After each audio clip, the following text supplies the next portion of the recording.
مرحبا بكم. خطوات تجعلك متميز على زملائك في شغلك.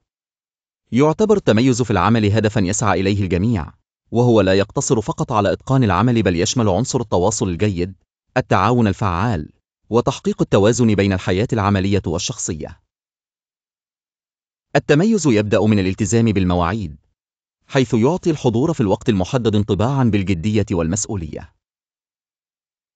ولتحقيق التميز، يفضل إتقان المهام الصغيرة قبل الكبيرة والاهتمام بالتفاصيل التي تفرق بين العادي والمميز. من العناصر الأساسية للتميز في العمل هو التعلم المستمر. فالتميز يتطلب مواكبة التطورات في المجال وتعلم أشياء جديدة باستمرار، سواء عبر القراءة أو حضور الدورات أو متابعة الناجحين في التخصص.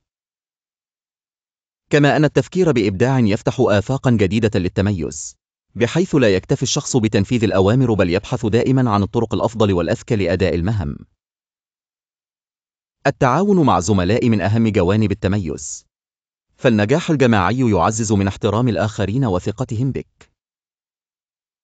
وعند وقوع خطأ، يظهر الشخص المتميز مسؤوليته بالاعتراف بالخطأ والعمل على إصلاحه. ومن مهارات التميز في العمل أيضا مهارة التواصل الفعال، والتي تتطلب التحدث بوضوح واحترام والاستماع أكثر مما يتحدث الشخص نفسه. المظهر والانطباع جزء لا يتجزأ من التميز، حيث يعكس اللبس النظيف والمهندم احترام الفرد لعمله ولنفسه، والابتسام والتفاؤل حتى في الأيام الصعبة يبقي الروح إيجابية.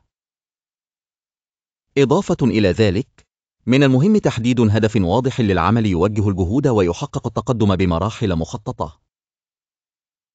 وأخيرا، الحفاظ على التوازن بين العمل والحياة ضروري، فالوصول إلى الإنجازات لا يأتي على حساب الصحة النفسية بل من خلال دمج الراحة الذهنية في الروتين اليومي، مما يزيد من الإنتاجية والقدرة على التعامل بحكمة مع مختلف المواقف.